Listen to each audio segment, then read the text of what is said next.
Hey guys, what's going on? Welcome to Everything Always Everything You Want. My name is Michael Roman, and today we're talking about Rune King Thor.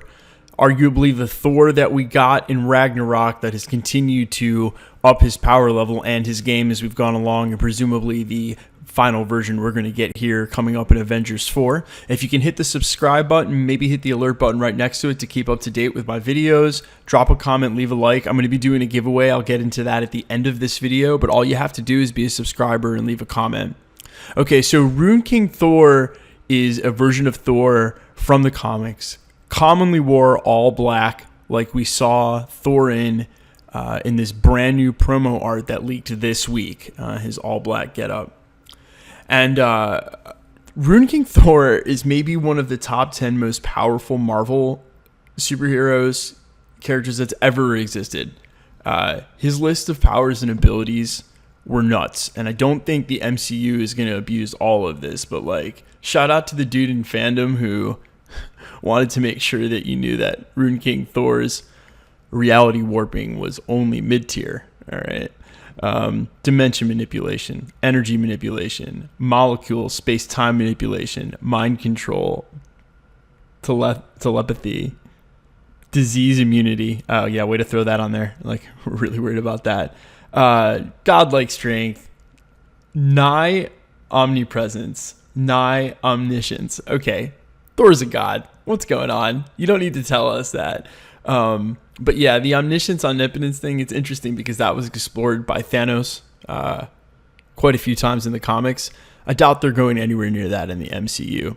But I think it's more important to focus on who Rune King Thor was. And if you focus on the storyline and the arc that was given to him during that storyline, it started right around Avengers Disassembled. Also, a huge argument for why this makes sense in what we're doing.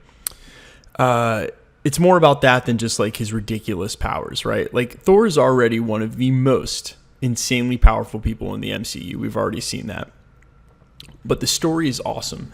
This story of Thor, he did everything that Odin did, right? Like, he was going back to like start from the beginning and sow his roots. And, you know, Odin actually in the comics removes his own eye as like a sacrificial way to up his power level, because Thor's power is in the runes. Okay, so that's the source of his power in the comics, and Rune King Thor is just like the ultimate version of what Thor could be.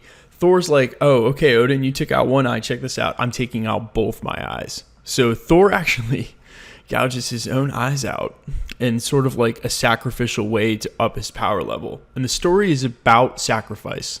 The more sacrifices that Thor makes, the more powerful he becomes. Let's look at the MCU. He has been helping the Avengers for no other reason than he considers them his family, and he is the type of person and the type of king who wants to protect people, right? While Odin had that massacre with Hela for like the first 1,000 years, or however long that lasted, Thor is a good king. He's all about sacrifice of self for others. He's been that way the entire time, right? And so in the MCU, he's lost his parents, he's lost his brother, he's lost a lot. On the same level with but on the same level with the kind of sacrifices he had to make of himself in the comic. And he's been doing that the whole time in the MCU. He's been fighting for what he believed in, even believing in Loki to his own self-detriment. I don't know how many times. Just continuing to be loyal to everybody, including the Avengers. I think there are strong parallels in the arcs for Rune King Thor. I also think that given the costume and the promo art that we just saw, the glowing eyes, the way they are, which is extremely reminiscent of eyeless Rune King Thor, I really feel like this is what they're doing. Are they explicitly going to call him the Rune King? No. Might they make a small Easter egg or shout out to it? Possibly. I think it's on par with the same way they might not call Professor Hulk, but there might be an Easter egg of some kind. You know what I'm saying? They don't always say everybody's names. I don't think they've ever called Scarlet Witch. But regardless, let me know what you guys think. Did you even know about Rune King Thor? Is Rune King Thor the version that we're getting in the MCU? Do we already have him? Do you think this will be cool? Let's get into the giveaway before I let you go.